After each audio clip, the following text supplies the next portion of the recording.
नमस्कार। आज का जो हमारा टॉपिक है वो है पंच महापुरुष योग में एक और योग जो है मलव्य महापुरुष योग।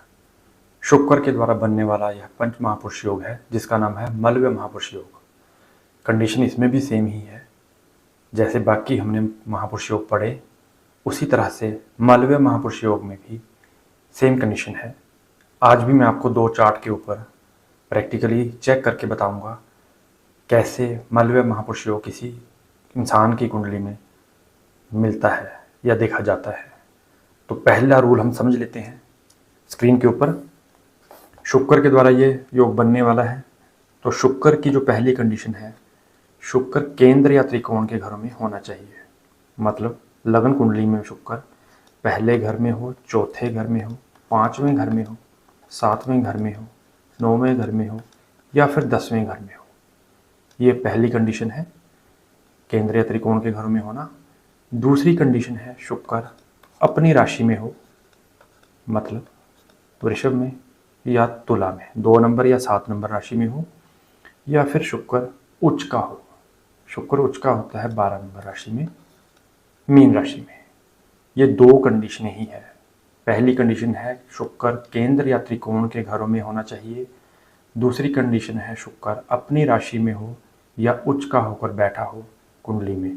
अगर किसी कुंडली में ये दोनों कंडीशनें पूरी हो रही है, उस जातक का कुंडली में मलव्य महापुरुष योग बन रहा है। मैं 2 लग्नों के ऊपर चार्ट मैं आपको एक बार बता देता हूँ स्क्रीन के ऊपर। मैंने पहला चार्ट जो बनाया है वो है कर्क लग्न का। अब देखिए कर्क लग्न में शुक्र अगर चौथे घर में बैठेगा, मलव्य महापुरुष योग बन जाएगा, क्योंकि यहाँ पे शुक्र केंद्र के घर में बैठा है और अपनी राशि में बैठा है। तो कर्क लगन में अगर शुक्र चौथे घर में बैठ जाता है तो मलव्य महापुरुष योग बन जाएगा। अब दूसरे चार्ट में मैं देखूं, ये मेरा कन्या लगन का चार्ट है। यहाँ पे शुक्र अगर 9वें घर में बैठ जाए तब भी मलव्य महापुरुष योग बन जाएगा, क्योंकि 9वां घर भी त्रिकोण का घर है और शुक्र 2 नंबर राशि में बैठा है जो कि शुक्र की अपनी राशि है। तो इन दोनों चार्ट में जो हमारे 2 रूल है, दोनों कंडीशनें पूरी हो रही है। शुक्र केंद्र या त्रिकोण के घर में होना चाहिए जो कि है, शुक्र अपनी राशि में होना चाहिए या उच्च का होना चाहिए। इन दोनों चार्ट में शुक्र अपनी राशि में है, तो इन दोनों चार्ट में शुक्र के द्वारा मलव्य महापुरुष योग बन रहा है। बड़ा सिंपल सा है, 2 ही रूल है हर पंच महापुरुष योग में। एक तो ग्रह केंद्र या त्रिकोण में बैठा होना चाहिए, दूसरा अपनी राशि में होना चाहिए या उच्च का होना चाहिए।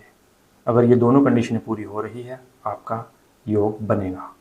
ठीक है, मुझे उम्मीद है आपको समझ आ गया होगा। देखना कैसे योग बना है कुंडली में। अब हम समझते हैं इस योग के बारे में। इस योग के बनने के बाद क्या फायदे हैं जातकों को। देखिए, शुक्र के द्वारा ये योग बनता है, मतलब शुक्र के जितने भी पॉजिटिव ट्रेड्स होंगे इन जातकों में बढ़ जाएंगे। पहली बात तो ये अट्रैक्टिव पर्सनैलिटी वाले होंगे, आकर्षण वाले होंगे। ये लोग दिखने में सुंदर होते हैं ऐसे लोग, क्योंकि शुक्र के ट्रेड, सौंदर्य के ट्रेड इनमें बढ़ जाएंगे। दूसरा, लग्जरी पसंद ये लोग होते हैं और लग्जरी लाइफ जीना पसंद करते हैं और इनको लग्जरी मिलती भी है। भौतिक सुख इनको जीवन में सारे मिलेंगे, दाम्पत्य सुख भी इनको मिलेगा, प्यार प्रेम भी इनको पूरा मिलेगा, हर तरह की खुशी इनको जीवन में मिलती है। ऐसे लोग आर्टिस्ट होते हैं, कलाकार होते हैं। ये एक्टर हो सकते हैं, म्यूज़िक इंडस्ट्री में हो सकते हैं, सिंगर हो सकते हैं, राइटर हो सकते हैं, मतलब टीवी इंडस्ट्री में हो सकते हैं, एंटरटेनमेंट इंडस्ट्री में हो सकते हैं, शो बिज जिसको हम बोल सकते हैं, वैसी किसी इंडस्ट्री में हो सकते हैं। बेसिकली ये कला प्रेमी होते हैं, कलाकार होते हैं। और जैसे सेलिब्रिटीज़ होते हैं हम टीवी पे देखते हैं, उस तरह के योग ऐसे लोगों में जिनमें है, उस तरह के वो काम करते हैं। शुक्र के पॉजिटिव ट्रेड इन लोगों में बढ़ जाते हैं।